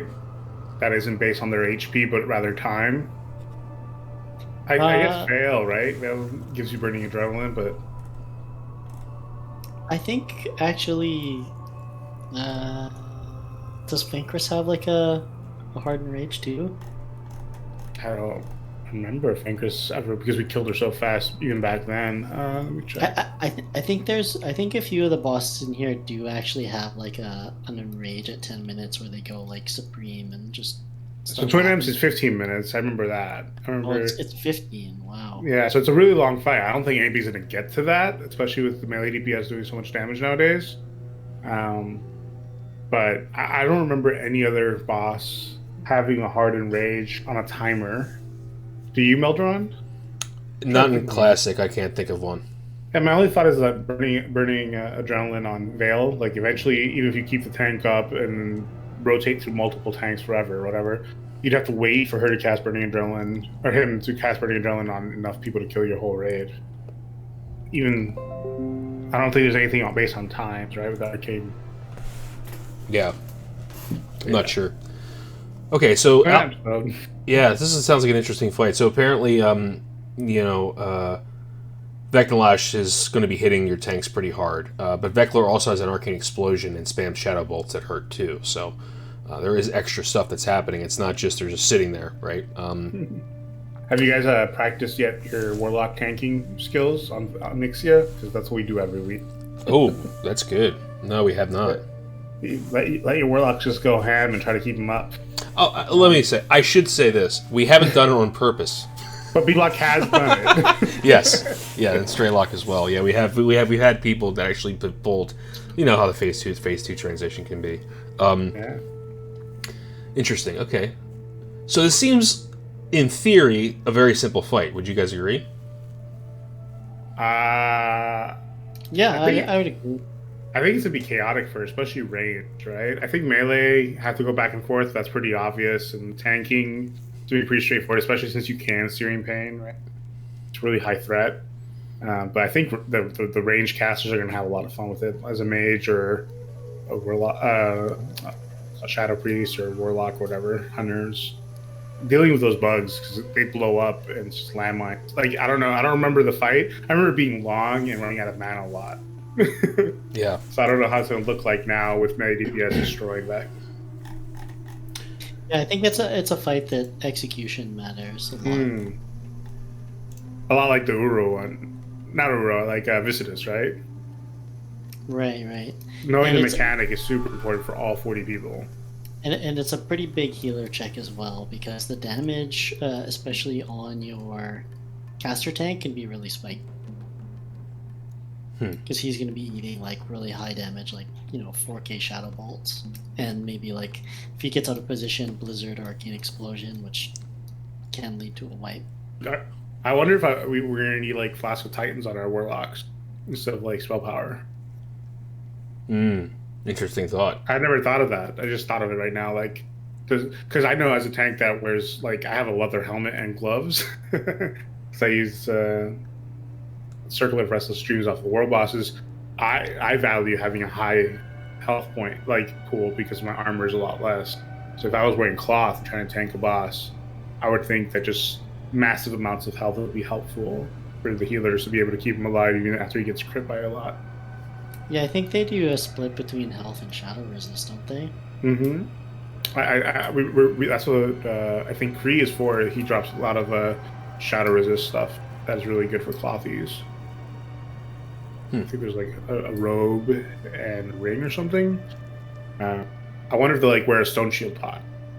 Which will be Who? the warlock. Oh no, like he doesn't do any melee damage, it's all caster damage. Okay, let's move on to Ouro, who's the last optional boss. So this guy is before Cthulhu, I'm assuming. And what are the kind of, I don't know, what is the deal with this guy? I know he submerges, so what's that all about, Ayle? Yeah, so at some, like, I think it's like 90 to, like, he has a timer where basically he goes between two phases. In his main phase, he's up, he's a giant sandworm, he's doing a sweep attack that does like knockbacks, he's doing a conal attack it's pretty heavy damage. I know if your melee DPS pulls aggro and he turns around and breathes on them, like it can kill all your melee really easily.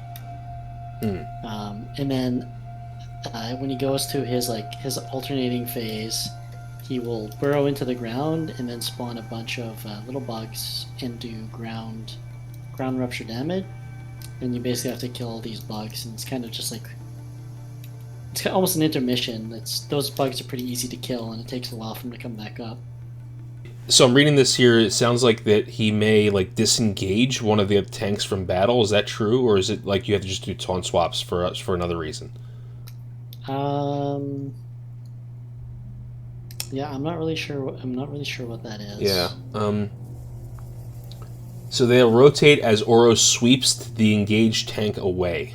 What is that? Yeah, sweep is an ability. It's like a knockback, like a blast wave on him. Oh, so he pushes them out. Okay, just like knocks them away. Okay. And you want the off tank to absorb that. Got it. Is Ouro tauntable, Ayle? Do you remember? I don't think so. But like that tank, like obviously that tank will lose threat because when he's knocked away, he's like the 30% bonus he loses, right? Mm-hmm. Yeah. So then your off tank has to pick him up. Okay, so that's happening. He'll submerge, kill the ads. He comes back up, and then at 20%, he enters a enrage mode where he no longer submerges but will generate bugs every 20 seconds. He also randomly targets a raid member and hurls a boulder at them that does about 6,000 damage to plate.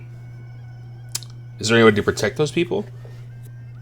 I don't remember that ability. So maybe it's if he's not tanked, he does it. Oh, if he's not tanked. Okay. Yeah. Yeah, if you don't have somebody in melee range, I don't remember that ability, because I guess maybe we did it right. That's good to know. Okay, so outside of that, is there anything else related about this guy? It seems pretty simple. He was actually pretty tough originally in vanilla as well. We only ended up killing him, I think, once or twice. I can't remember exactly what was hard about it, though. Because, like, he does seem pretty straightforward. Yeah, he drops the legs, right? Tier 2.5 legs. He does. So apparently there's an added bonus. If you kill this boss, there's a teleport NPC behind Skeram that will teleport you directly to Cthulhu if you guys wipe. If Ouro is killed. Oh, I never knew about that. That'd be amazing, right? You wipe on Cthulhu, go up to Skeram's little throne thing, and get teleported immediately just to Cthulhu. Yeah, according to this, that's what it says. Yeah, I don't know if that actually existed or not. Like I said, because we never actually killed Ouro very often. Oh, this was written in patch 2.0.1. Maybe they added it in. I don't actually think it's there. That would be baller, dude. Want to buy teleport to Cthulhu. Yeah, right? Okay, so this is interesting. Alright, so now we're going to take some time, because I think this is going to be significant talk about this next boss here. The old god himself, or itself, Cthulhu. Now, I've watched Razorik's guide on this, and I think the most important thing is positioning in the beginning, right, Al? Is that kind of the whole thing, the whole linchpin?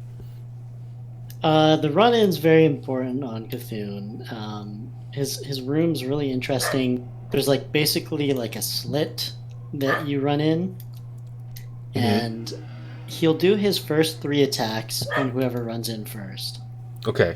And this is his I-beam attack, and it'll chain to anybody within 10 yards, and it doubles every time it does. So what you have is your main tank run in with like a nature pot, pre-popped. He hits him first 3 times. If anybody is within 10 yards of him, it's gonna.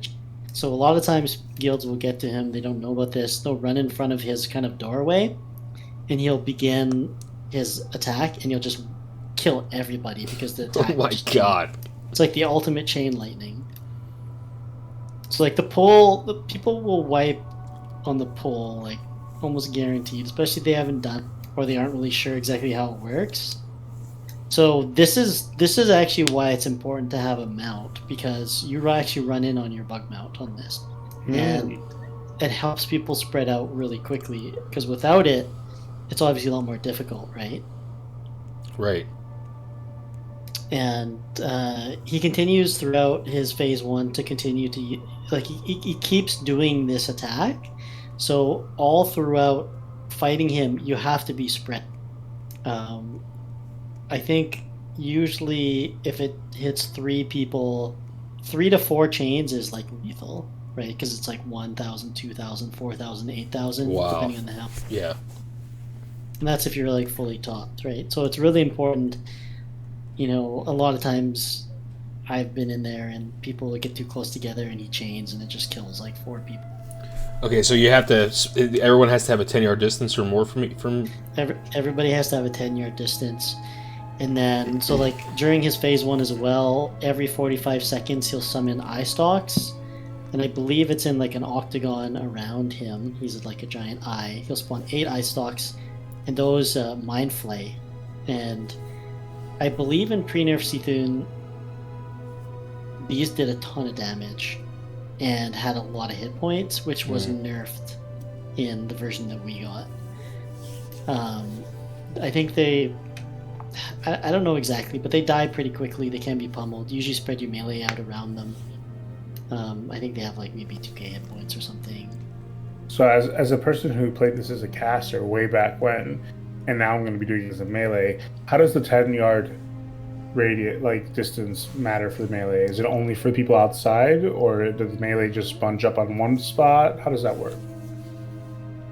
Yeah, you never want more than like a couple, like I said, because like 4 jumps is fatal. Like you can't have any more than 3 people within 10 yards of. So even melee will have like buddy system, like you do in Ragnaros. Yeah, pretty much. I think we would actually have people pair up, and then extra melee will be going throughout the room, because also during this phase he's spawning giant eye tentacle, as well as these like, it's not the eye tentacle, it's like a giant claw tentacle. Yeah. Do they melee? Do you need someone to taunt it, or how does that work? How do the aggro tables work for the eye tentacles? Yeah, so the eye tentacle doesn't melee. It doesn't have an aggro list, but it shoots another version of his eye. So it also does the eye beam. It can be, as far as I know, it can be stunned and silenced. So those gotta die right away because it can also chain.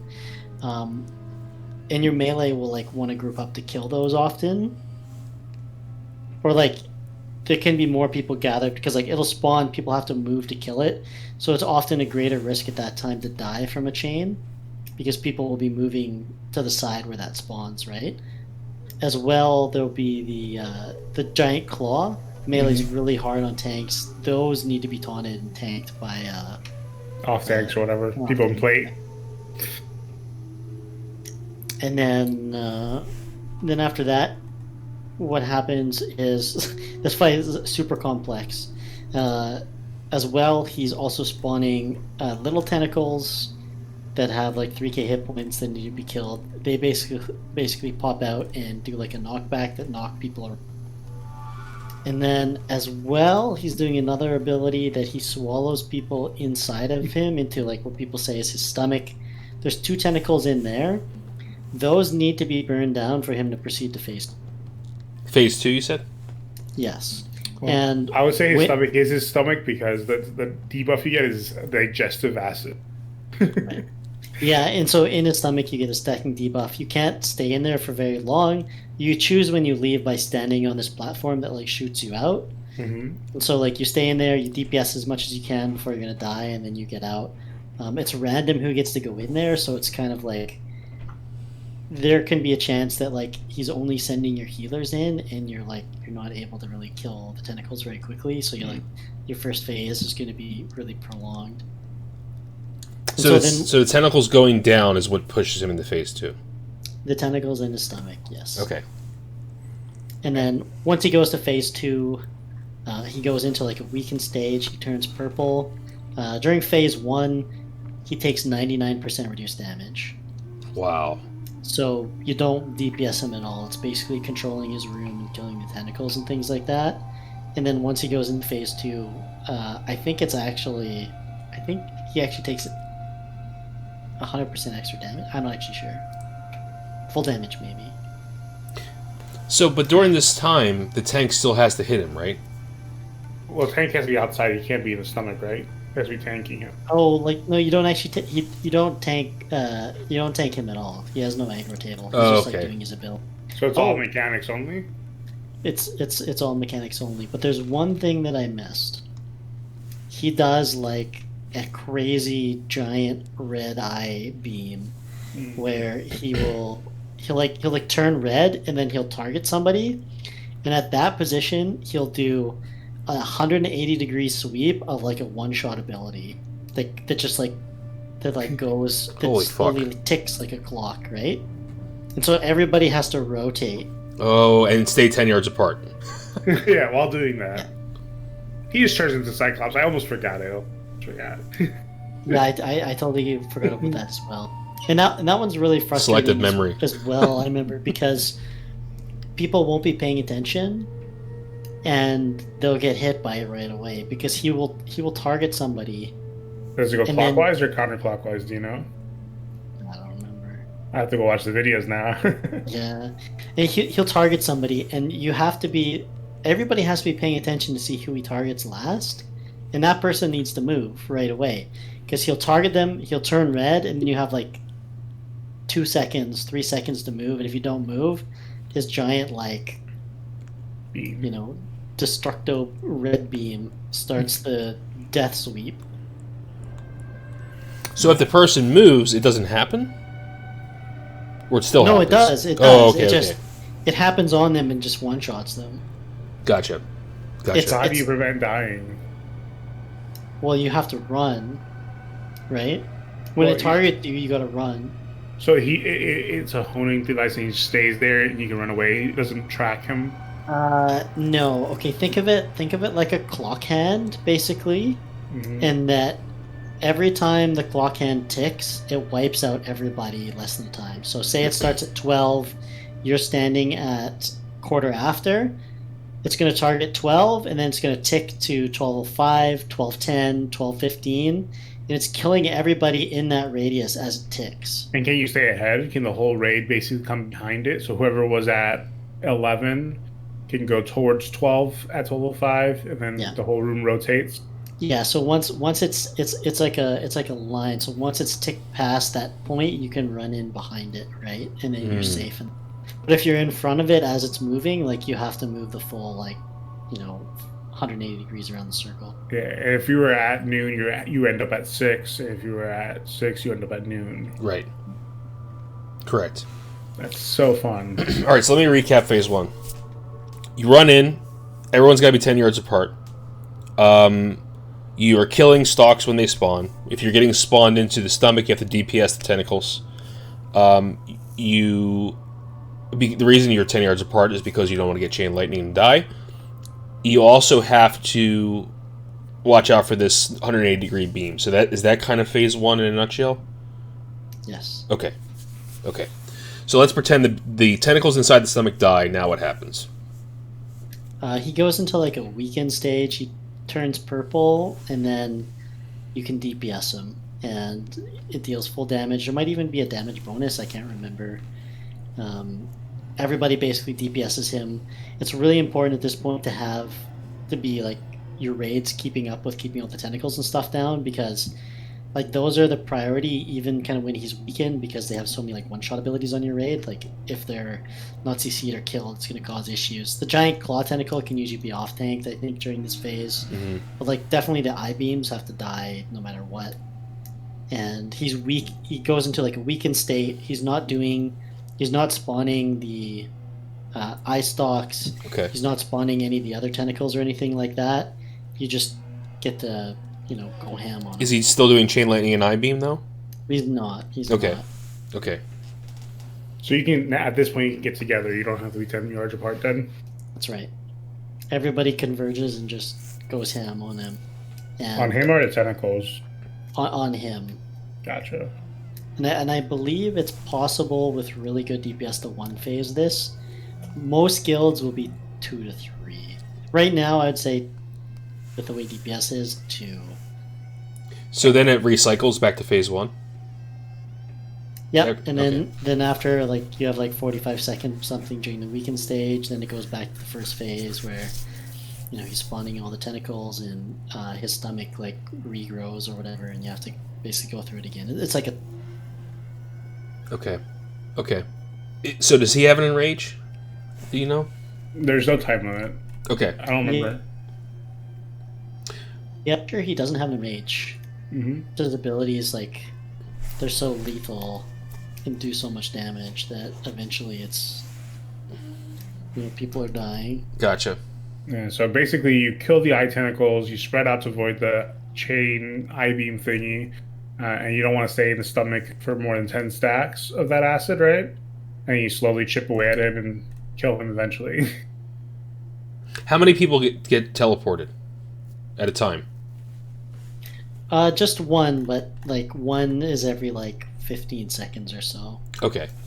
There'll be times where there'll be 2 people in the stomach, 2 to 3 people tops. Like sometimes a healer will go in and then stay in and heal people.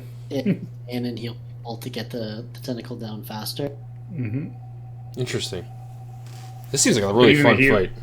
But even healers have to leave, and tanks should leave immediately so they can go tank the things, I guess. Then right, the big the giant claws. Yeah, the big giant claws that hit hard.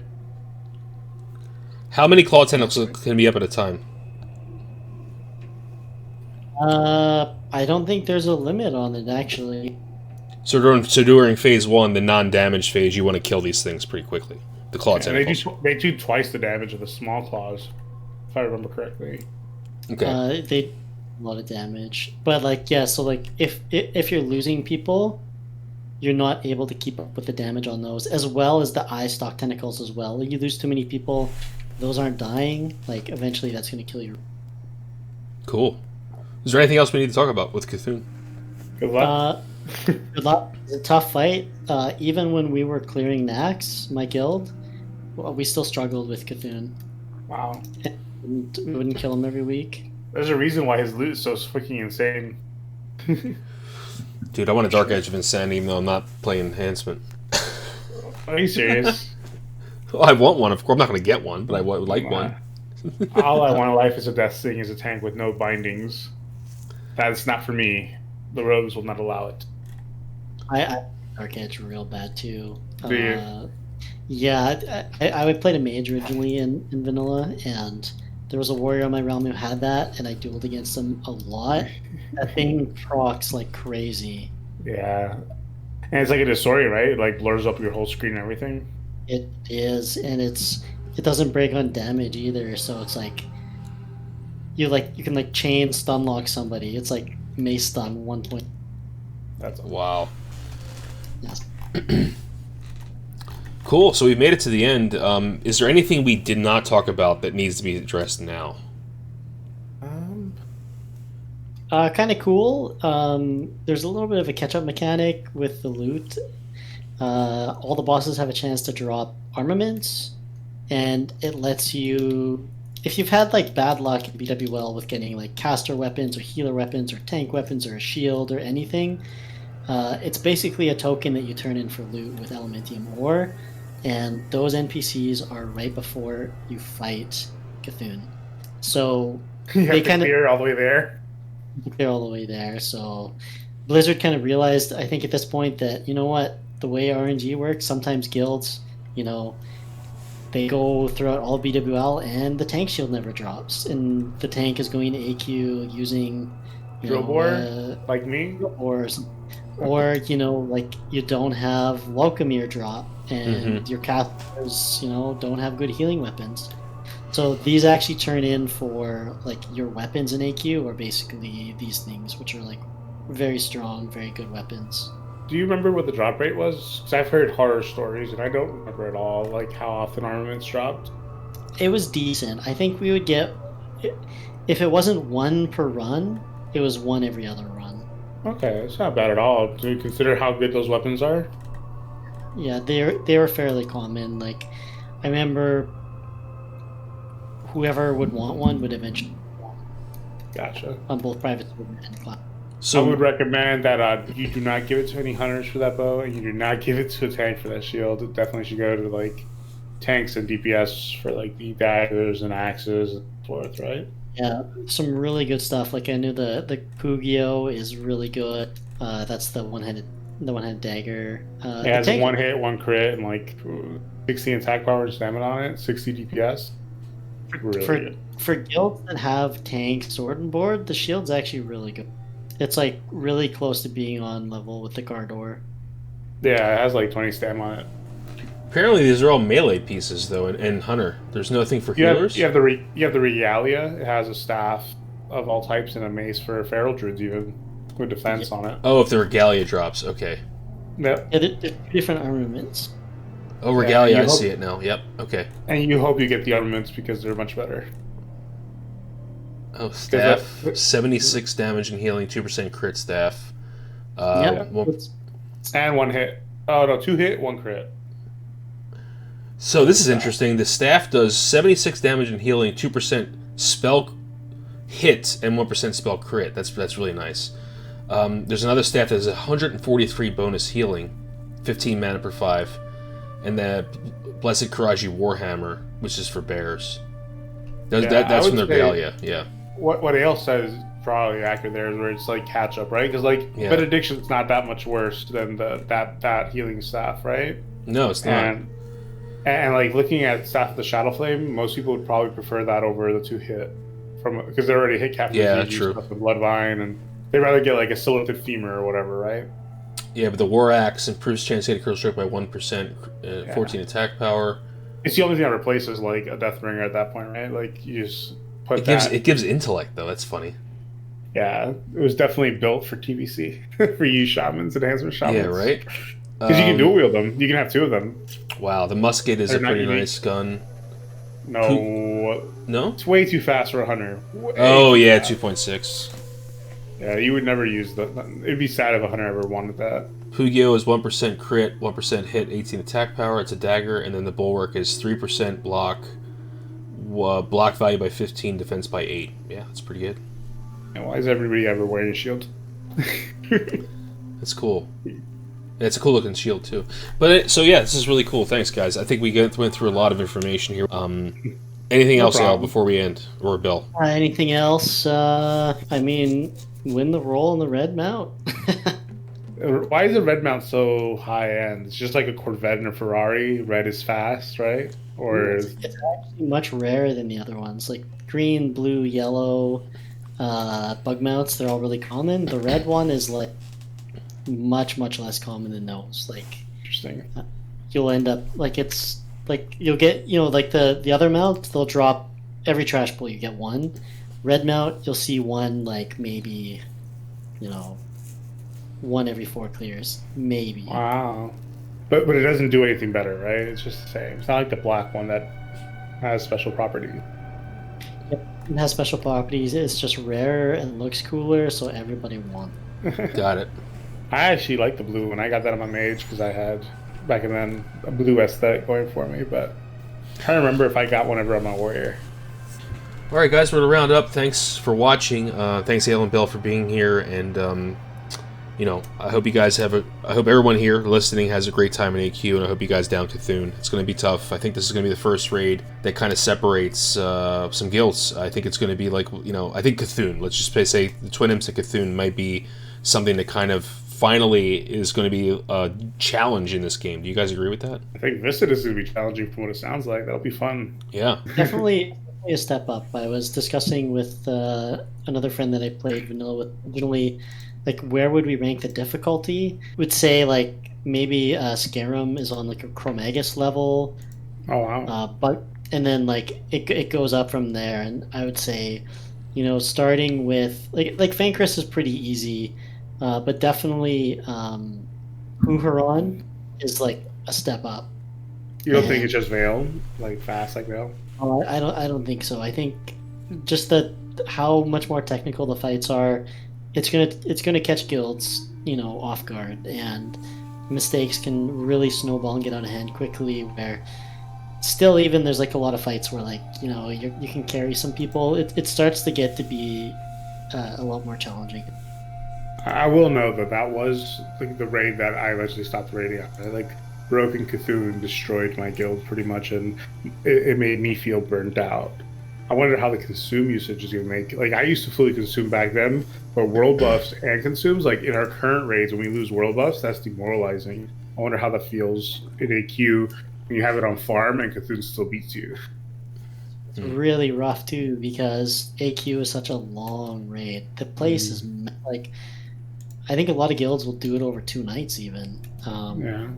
You lose your world buffs, and it's like, it's long. Yeah. It's almost like having your world buffs for like Huhu and Fankriss are going to make the fight completely different. Like imagine doing Veil without world buffs right now. That would feel real bad. Yeah, it would. A lot of people die. Yeah, I mean, we have that happen right now with Firemaw. People, when they lose their world buffs on Firemaw, the fight turns into a 5-minute fight, and healers are out of mana and tanks are dying. That happens all the time right now. I would say among like 70% of the guilds. Yeah, even I was saying in Onslaught, this is the first BWL where no one died. Yeah. So, let us know in the comments what you thought. If you have any questions for these guys, put it down there, and we'll make sure we'll try to answer them as best of our ability. Again, this was off the cuff. We tried to do this more, research together kind of thing, and I really appreciate you guys because I learned a lot tonight. So, do you have any final words? Yeah. No. I hope that everything is really. There's no bugs outside of the obvious ones, and that everybody has clean runs for the race to, classic. Yeah, I hope the gates open up in time for you guys. Yeah, me too. It's gonna be really tough without any alliance. I know, right? Well, I mean, even us in our server, right? We have pretty good balance. We're 55-45, and we're working with the alliance to get some silk over to them because it's just so much of it, and try to figure out how to balance it out and try to make it. It's really a war effort, right? Both factions working together, because without the other one, it becomes really difficult. But Skeram has a lot of good guilds that are working really hard. Like, people like to meme on Skeram for being a dead server, but it has the same population that many medium population or even high population servers has. It's just all on the Horde side. It has Space Force and Mind Games and obviously Eden and what's it called? Small guild I don't know about. Onslaught. That you guys should have plenty of people working all that out, I'm sure. Yeah. I think we'll be all right. We'll see. We'll see how it goes. Yeah. I just had the last thought. Like, do you think there'll be any servers out there that don't open it on the first week? Absolutely. Yeah. The RP servers. Actually, I have friends who are actually transferring to Skeram because their server, the guilds are planning to hold it hostage and farm as many bug mounts as possible. Wow. That is a new level of sweaty. And as for RP servers, Melderon, I would have you know that RPers love collecting stuff. That's true. You're right. They probably have all the fish already in their banks. They have sets and sets of it. You know how much leather they've been collecting? Probably a lot. Yeah, I didn't think about that. You're right. They are more I would think collectors. RP servers are not going to be a problem. Yeah. I was thinking like more low prop places, and how long would it be before they could get all the mat? That's a good point, Phil. Do you have any predictions on when it'll be released? Ooh, that's a good part. We didn't talk about that. So what are your guys' predictions, Ayle? I think it's going to be released. I think we're close. I think the gates they're gonna release the gates within 3 weeks to a month tops. Would you say? I'm putting mine in sometime early July. Yeah. Okay. Yeah. What about you, Melderon? I'm looking the same. I think when they put the ZGPTR out about 3 weeks to a month prior to release. So I'm gonna go by that. So yesterday was the event, right, on the PTR where they did the opening gate release, or was that today? I don't know. I saw some screenshots, and I would guess that Tuesday they're announcing its launch, and it'll be July 4th weekend. Ooh. I think you're looking at that first week of July. 4th of July is Saturday, so maybe July 7th it goes to, maybe. But I would say 30th or 7th. So that means we're only gonna get like 2 weeks of testing. Wow, man, it's gonna be tough. Well, I mean, that's good though. Testing already. They're not going to test it. I mean, on our personal side. Oh, okay. Yeah. I would say that on the 30th, that patch will start the event, and it'll tick off, and that first week that the actual thing can open will be July 7th. Wow. That'll be my guess. That's soon. I'm excited for it. Me too. I'm ready for it. We did our little speed run. We went hard. We had fun with it. I'm ready to try something new and. I don't know. Maybe wipe a little bit. We'll see how that goes. Yeah.